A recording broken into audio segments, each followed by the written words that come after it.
Um, what do you think about Bodo Glim? Bodo Glimt has been fantastic all season, and shout outs to their manager. If you ask me about this UCL 2025-2026, I'll tell you that he's the discovery of the year. Because looking at where they came from, right when he was appointed around 2018 till now, I think he's done a very fantastic job and he has his imprint on the team. So everything that the team is playing is all thanks to him. He's been able to get the guys to a pedestal that many never thought they would get to. So shout outs to them. They're a fantastic team. There isn't much hype about the players that they have, but because they play as a team and they play according to the tactics and roles of the manager, they're able to execute very well. If you ask me, let's say about five of the players straight, I will not be able to tell you. But the guys are really talented. They are very fantastic, and they play as a team. The second goal that they scored against Inter was fantastic Yeah, because for someone to do a pull out and then immediately gets to his player and then his player hits it like that, it is something from the training ground. It's not yeah, and I something think it superficial. was something that he orchestrated in his mind before even the pass More, came. most definitely, most Yeah, definitely. I mean, looking at how Inter Milan set up, they have been a team we've known for the past few years that they have been on the top side in the Champions League, being the finalists against Man City a few years ago, and then last year they were in the finals again against PSG. PSG. Um, Going into this game, they lost the first leg. We thought maybe that was a fluke result. But looking at Bodo Glem coming into the game, their off season. They've break their season. They're about to start their preseason. So they had 41 days rest before playing Man City. And it's not like they've been playing other games in between, like friendlies. No, it's just training. So the intensity, I don't think anything can match them this time. Maybe unless Man U, because they also play once a week. All right, but before this tie came up, I spoke briefly about Inter Milan. Yeah, Now I told you that uh, Simeone Inzaghi, right, yeah, had his imprint all over the team, and anyone who was going to come in, it was going to be quite difficult for him to run the team. And then there appears Christian Chivu, yeah, who steps in as the new manager of Inter Milan. He happens to have played for Inter Milan, so perhaps he knows how Inter Milan are able to operate. He knows the DNA, the winning DNA, and all of those. yeah, sure. But now, the problem with Christian Kivu is the fact that he is trying to blend very well the attacking and defensive role of the players in the Inter Milan team. Yeah, Now, initially under Simeone, you realize that they were sitting deep when they were defending, and then when they were attacking, it was just a few men. It was just a few times that he felt that he had nothing to lose. That is when he would move all the players at the yeah. back up. He He barely commit barely. players forward. Yeah, But then when you realize and analyze Christian Kivu's style of play, he wants to combine both of them, yeah, but he hasn't gotten the balance. So players run to attack, but then when there is a break, they are caught unawares. And that yeah. is what is happening to Inter Milan right now. He plays very good football, very interesting, entertaining football, but then the defensive bit, he hasn't been able to get to the point where we know Inter Milan to be. So whatever we are seeing right now is as a result of the new manager and what he's trying to implement in his team, and Yeah. then he hasn't been successful with that. But that aside, I don't think Inter Milan is a bad side, but it's Sure. just that Bodo Glimt was better in both legs, I mean, they skinned them alive, you know. most definitely. Um, but let's talk about the Syria. But you see, one funny thing is Bodo Glimt came from Norway. Yeah. They played at the Giuseppe Meazza, right? Stadio Giuseppe Meazza, and they said Inter Milan for you to qualify from this player, no way. And you know the funny stars, since January, even since the Champions League, Yeah, this is their debut Champions League. They've been playing Europa League. Europa League, yeah. Yeah. So this is their debut Champions League. They've not won a match until January. Until January. And on their road to where they are now, they won 4 games. 4 games, not just maybe 4 and a draw. No, 4 in a row. Let's put it that way. They beat Man City, they beat Dortmund, they beat Atletico Madrid, and then Inter Milan. They beat them twice. So that is a big statement. You understand? A big statement from the Norwegian side. I mean, they are off season, so they've had that enough rest and the energy is there, and they play as a team. That's the unit that I like. Yeah. But we've given enough credit to Bodø Glimt. Now let's talk about the Serie A. All right. What's happening there? Looking at how Inter Milan played yesterday's game or last night's game, and still top of the Serie A. Napoli, we've seen Napoli how they've been bad in the Champions League. Atalanta, on the other hand, is out because Dortmund came in and got a result and then knocked them out. Milan is not there. Juventus, they are playing tonight. Obviously, they are already trailing 3 goals on aggregate. They need 3 unanswered goals to qualify. I mean, Roma, them all, they are not here. But, I mean, the Serie A teams in the Champions League, it's like they are doing their thing. I don't know. All right. So if you ask me, and if I am being honest enough, I'm going to refer you back to the 2015, 2016, Yeah. 2015, 2016 EPL season. Yeah. Where all the big teams that were expected to qualify and rub shoulders, all of them were falling down. Yeah. And then at the end of the season, Leicester City won the league, surprisingly. True. I think that is what is happening to the Italian Serie A now. If you ask me, that is what I'm going to say. Because the difference is the English one, they were not performing in Europe. They put all their attention there, came into the league, but managed to get into a decent position. But here's the case that Serie A, if you look at the table from 1st to 7th, for me right now, if you ask me the best team in Serie A, I would say it's Como. Fabregas team. If you see how they play with the kind of results that they get with their budget, I'll give it to them. Yeah. So what is happening now is Serie A is not what it used to be, you know. But last season they were up there. And then last season they were up there. But the truth is, if you have studied critically, you realize that Serie A, the teams have also been shuffling managers. Oh yes, that could also be a factor, because there were times that a manager was maintained in a specific club for certain number of years, and before they left, you could see some form of true. Because for Simeone to have been successful in Europe, it took him like 4 or 5 years, 4 or 5 seasons to get things in that. Yeah. So now you look at almost all the managers there, because you look at the manager of Atalanta. It's not been long since he's been there. The manager that was at Atlanta is now at Roma. Luciano Spalletti is now at Juventus. Before Luciano Spalletti, there was Igor Tudor. He was sacked. Before Igor Tudor, there was Thiago Motta. So we are talking about within 2 seasons. Yes, Juventus.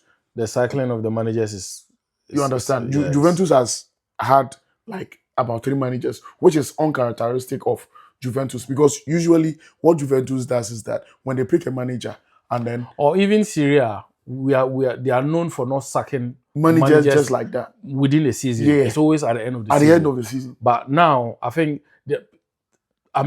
CEOs and fans are getting anxious where they feel, where is my team going to be at the end of the season? And that is putting pressure on the transfer, the football directors to do their job, because if you don't sack the manager, you get sacked. Yeah, that is what is happening now. If you ask me, that's what I'm going to say. Okay. Because that aside, I think individually they have some very fantastic players. I'm not going to downplay the talent that is in the Serie A. They do have it. But then for them to be able to gel and then play in a certain kind of way, it Yeah. will need the managers, like the managers will need some time to be able to put all of these things together. So Yeah. if I you ask mean, me, I shout think outs to Bodo Glam. They did a job because for me, I think if Inter had gone through this stage, any other team, big team that they will be playing in the next draw that will be happening on Friday, Inter will make that team. They will make things difficult for them.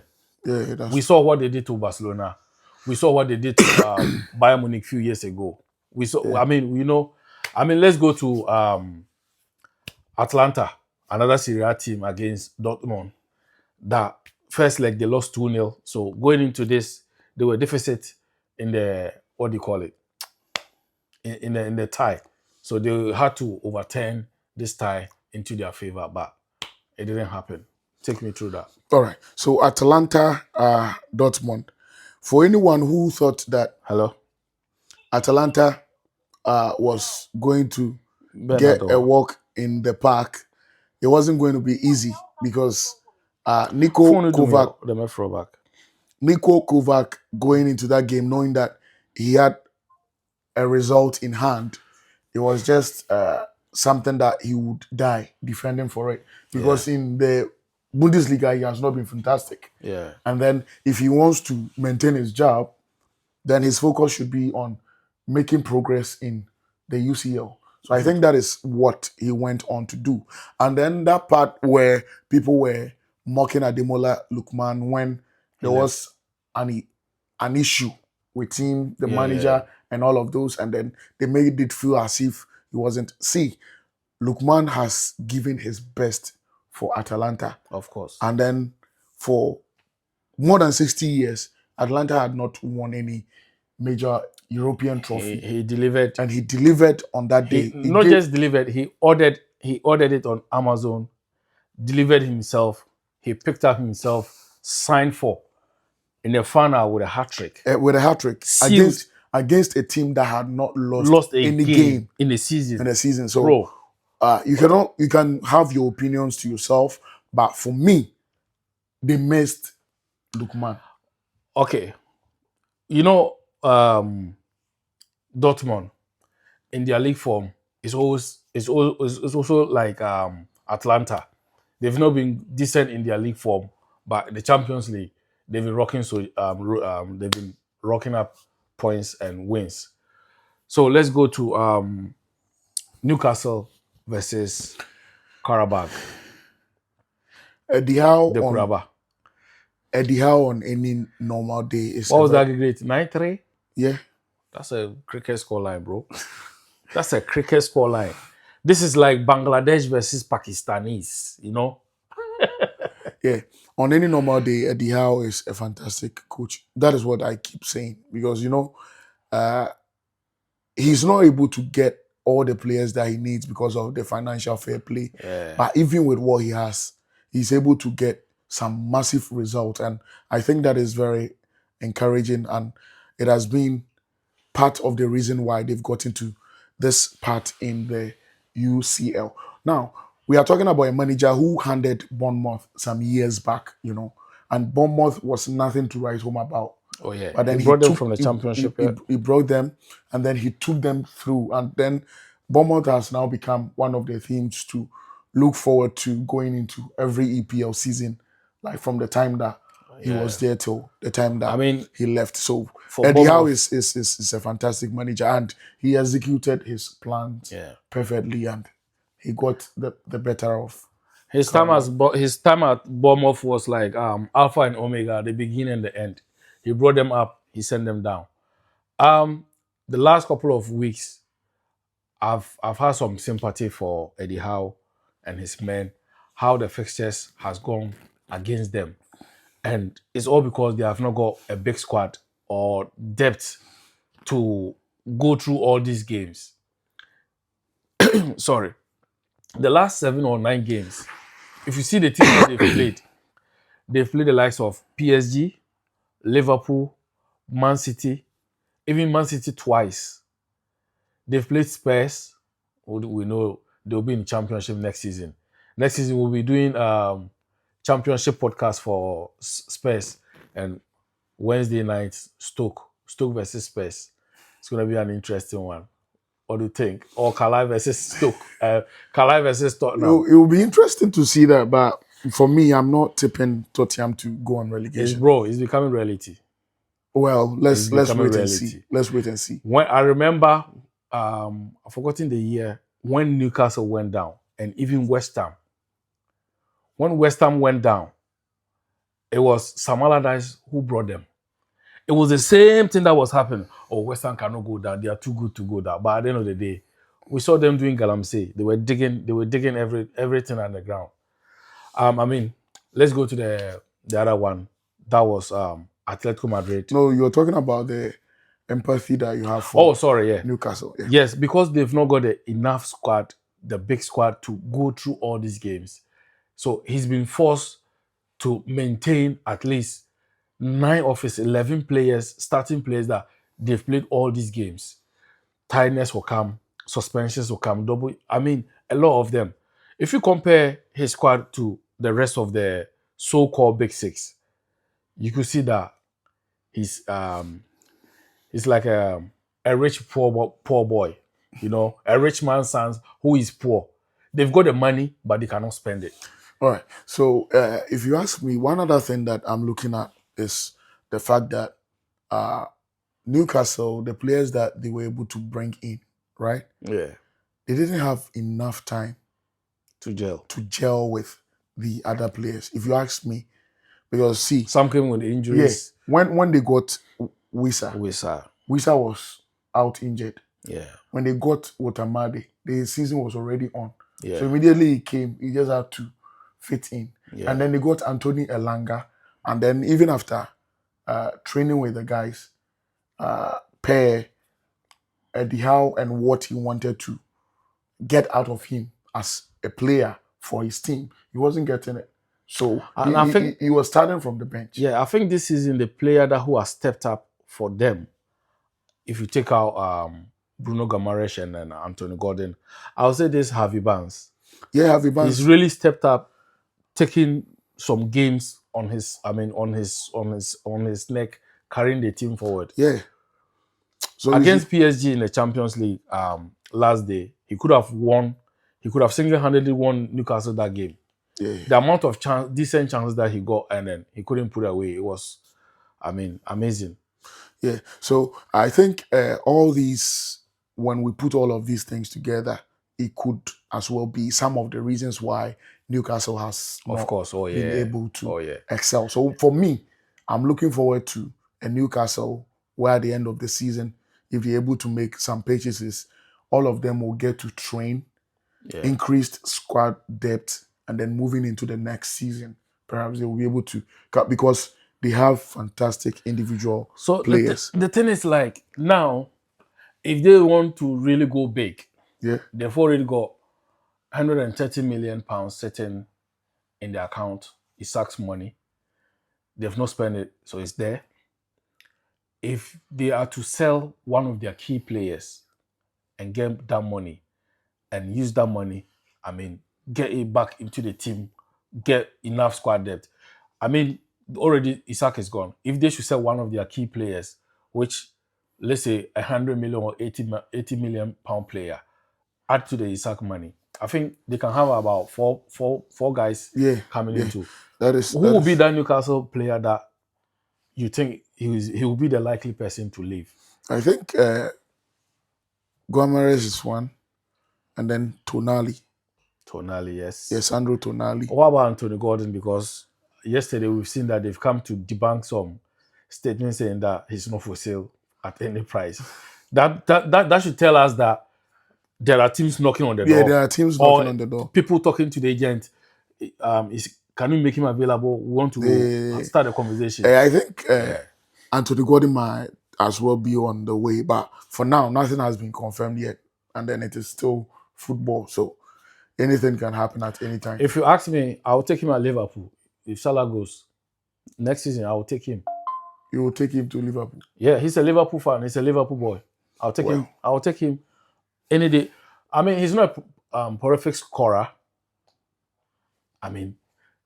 Listen to this joke. I saw a image of, it's like a thumbnail that people were debating on it on Twitter, where they were comparing his this season Champions League career to Eden Hazard's football Champions League career. The whole entire career of Eden Hazard, he scored 10 Champions League goals. And this season, this guy scored 10. And people were saying he was better than Hazard. He can What are never. people have been smoking these days? No, he can never be better than Hazard. No, I disagree, but I mean, Oh, it is football banter, right? It is football oh, banter. if you say banter, I agree. Yeah, it is football banter. But people were making a big case on that. And now, Yeah. Hazard is not actively playing. Yeah. So if you make this comparison, for me, It doesn't make sense. it doesn't make a lot of sense because when Hazard was Hazard and he was playing, Not when he was even Hazard.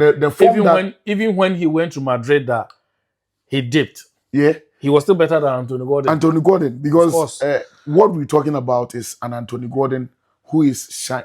See, if you ask me, Anthony Gordon is a talented player. I will not take that from him. Yeah. But his performance has not been too consistent. Yeah.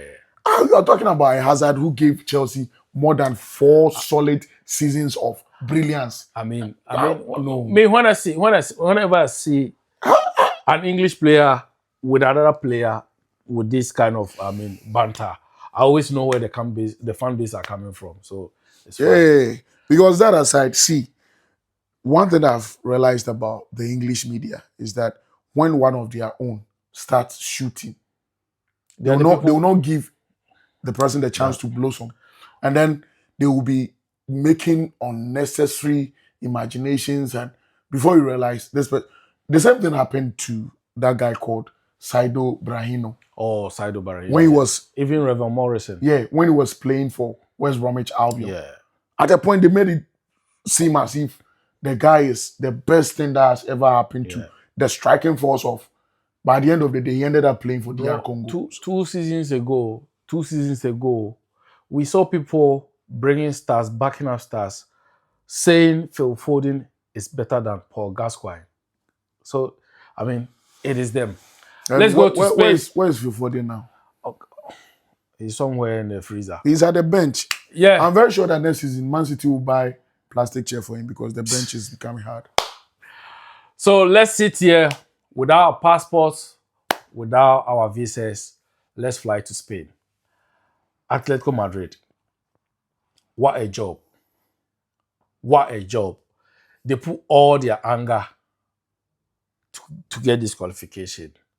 Take me through what Diego Simeone was thinking, Julian Alvarez was thinking, trying to get this side done, knowing that next week he's got Barcelona trip.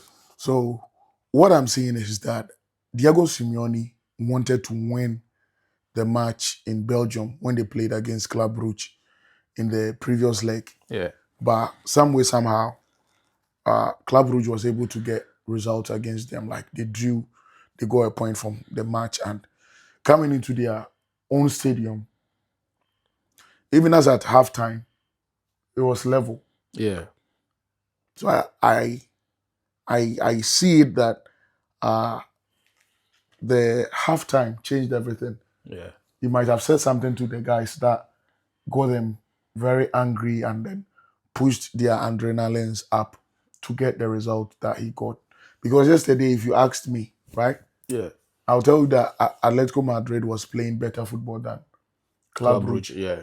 But then for the few times that Club Brugge was able to also get the ball and they were in possession, they also showed glimpses of why they are still in the UCL. But at the end of the day, Atletico Madrid did what they had to do and then they got the result. So all credit to Diego Simeone and his staff. Sound.